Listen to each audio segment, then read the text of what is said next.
KaraokeBooks. A Tale of Two Cities. Written by Charles Dickens. Audiobook. Chapter 11. The Jackal. Those were drinking days, and most men drank hard. So very great is the improvement time has brought about in such habits, that a moderate statement of the quantity of wine and punch which one man would swallow in the course of a night, without any detriment to his reputation as a perfect gentleman, would seem, in these days, a ridiculous exaggeration. The learned profession of the law was certainly not behind any other learned profession in its bacchanalian propensities. Neither was Mr. Stryver, already fast shouldering his way to a large and lucrative practice, behind his compeers in this particular, any more than in the drier parts of the legal race. A favourite at the Old Bailey and eke at the Sessions, Mr. Stryver had begun cautiously to hew away the lower staves of the ladder on which he mounted. Sessions and Old Bailey had now to summon their favourite, specially, to their longing arms, and shouldering itself towards the visage of the Lord Chief Justice in the Court of King's Bench, the florid countenance of Mr. Stryver might be daily seen, bursting out of the bed of wigs, like a great sunflower pushing its way at the sun from among a rank garden full of flaring companions. It had once been noted at the bar, that while Mr. Stryver was a glib man, and an unscrupulous, and a ready, and a bold, he had not that faculty of extracting the essence from a heap of statements, which is among the most striking and necessary of the advocate's accomplishments. But a remarkable improvement came upon him as to this. The more business he got, the greater his power seemed to grow of getting at its pith and marrow, and however late at night he sat carousing with Sidney Carton, he always had his points at his fingers' ends in the morning. Sidney Carton, idlest and most unpromising of men, was Stryver's great ally. What the two drank together, between Hilary Term and Michaelmas, might have floated a king's ship. Stryver never had a case in hand, anywhere, but Carton was there, with his hands in his pockets, staring at the ceiling of the court. They went the same circuit, and even there they prolonged their usual orgies late into the night, and Carton was rumoured to be seen at broad day, going home stealthily and unsteadily to his lodgings, like a dissipated cat. At last, it began to get about, among such as were interested in the matter, that although Sidney Carton would never be a lion, he was an amazingly good jackal, and that he rendered suit and service to Stryver in that humble capacity. 10 o'clock, sir, said the man at the tavern, whom he had charged to wake him. 10 o'clock, sir. What's the matter? 10 o'clock, sir. What do you mean? 10 o'clock at night? Yes, sir. Your Honor told me to call you. Oh. I remember. Very well, very well. After a few dull efforts to get to sleep again, which the man dexterously combated by stirring the fire continuously for 5 minutes, he got up, tossed his hat on, and walked out. He turned into the Temple, and, having revived himself by twice pacing the pavements of King's Bench Walk and Paper Buildings, turned into the Stryver chambers. The Stryver clerk, who never assisted at these conferences, had gone home, and the Stryver principal opened the door. He had his slippers on, and a loose bed-gown, and his throat was bare for his greater ease. He had that rather wild, strained, seared marking about the eyes, which may be observed in all free livers of his class, from the portrait of Jeffreys downward, and which can be traced, under various disguises of art, through the portraits of every drinking age. You are a little late, Memory, said Stryver. About the usual time, it may be a quarter of an hour later. They went into a dingy room lined with books and littered with papers, where there was a blazing fire.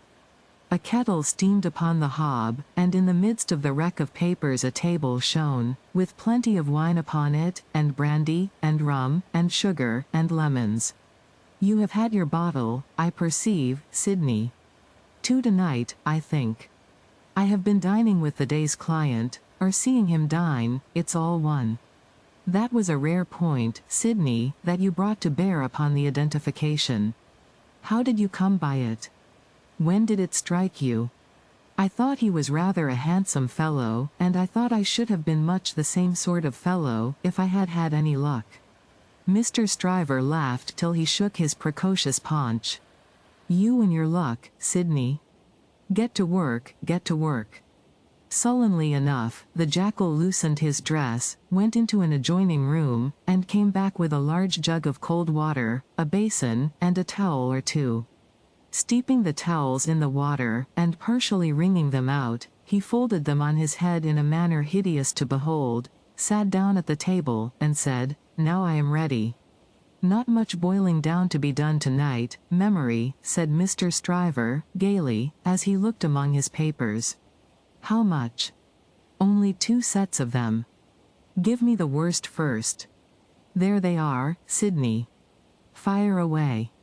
The lion then composed himself on his back on a sofa on one side of the drinking table, while the jackal sat at his own paper bestrewn table proper, on the other side of it, with the bottles and glasses ready to his hand.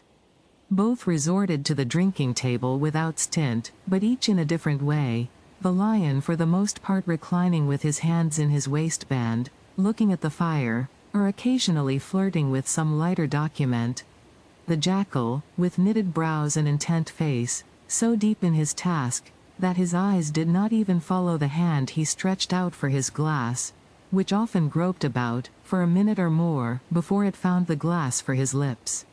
2 or 3 times, the matter in hand became so knotty, that the jackal found it imperative on him to get up, and steep his towels anew. From these pilgrimages to the jug and basin, he returned with such eccentricities of damp headgear as no words can describe, which were made the more ludicrous by his anxious gravity. At length the jackal had got together a compact repast for the lion, and proceeded to offer it to him. The lion took it with care and caution, made his selections from it, and his remarks upon it, and the jackal assisted both. When the repast was fully discussed, the lion put his hands in his waistband again, and lay down to meditate. The jackal then invigorated himself with a bumper for his throttle, and a fresh application to his head, and applied himself to the collection of a second meal. This was administered to the lion in the same manner, and was not disposed of until the clocks struck 3 in the morning. And now we have done, Sidney, fill a bumper of punch, said Mr. Stryver. The jackal removed the towels from his head, which had been steaming again, shook himself, yawned, shivered, and complied. You were very sound, Sidney, in the matter of those crown witnesses today. Every question told. I always am sound, am I not? I don't gainsay it. What has roughened your temper? Put some punch to it and smooth it again. With a deprecatory grunt, the jackal again complied. The old Sidney Carton of old Shrewsbury School, said Stryver, nodding his head over him as he reviewed him in the present and the past, the old seesaw Sidney. Up 1 minute and down the next, now in spirits and now in despondency. Ah, returned the other, sighing, yes. The same Sidney with the same luck. Even then, I did exercises for other boys, and seldom did my own. And why not? God knows. It was my way, I suppose.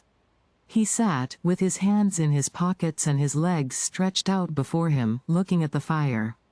Carton, said his friend, squaring himself at him with a bullying air, as if the fire grate had been the furnace in which sustained endeavour was forged, and the one delicate thing to be done for the old Sidney Carton of old Shrewsbury School was to shoulder him into it. Your way is, and always was, a lame way. You summon no energy and purpose. Look at me. Oh, botheration, returned Sidney, with a lighter and more good-humoured laugh, don't you moral. How have I done what I have done? Said Stryver, how do I do what I do? Partly through paying me to help you, I suppose. But it's not worth your while to apostrophize me, or the air, about it. What you want to do, you do. You were always in the front rank, and I was always behind. I had to get into the front rank, I was not born there, was I?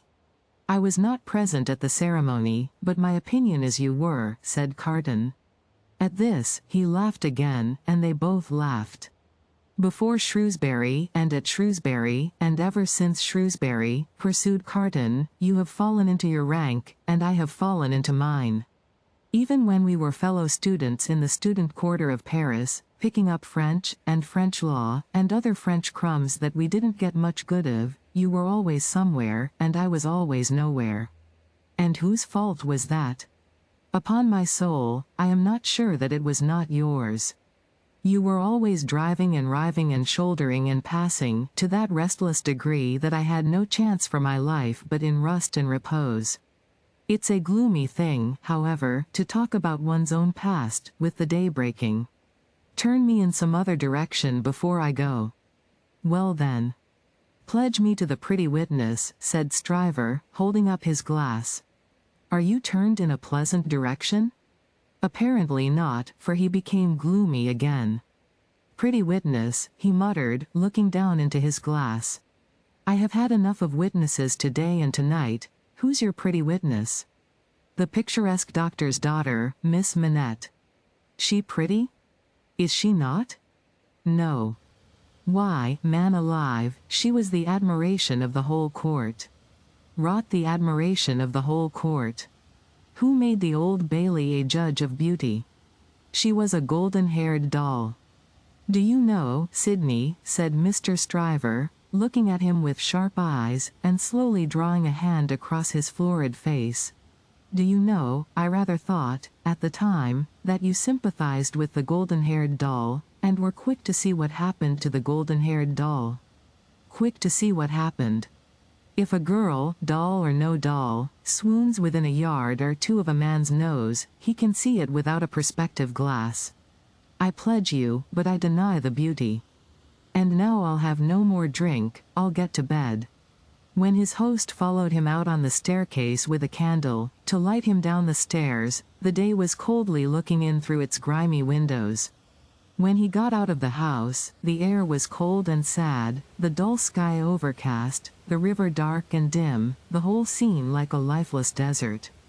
And wreaths of dust were spinning round and round before the morning blast, as if the desert sand had risen far away, and the first spray of it in its advance had begun to overwhelm the city. Waste forces within him, and a desert all around, this man stood still on his way across a silent terrace, and saw for a moment, lying in the wilderness before him, a mirage of honorable ambition, self-denial, and perseverance. In the fair city of this vision, there were airy galleries from which the Loves and Graces looked upon him, gardens in which the fruits of life hung ripening, waters of hope that sparkled in his sight. A moment, and it was gone. Climbing to a high chamber in a well of houses, he threw himself down in his clothes on a neglected bed, and its pillow was wet with wasted tears. Sadly, sadly, the sun rose. It rose upon no sadder sight than the man of good abilities and good emotions, incapable of their directed exercise, incapable of his own help and his own happiness, sensible of the blight on him, and resigning himself to let it eat him away. If you liked what you heard, please subscribe to the channel.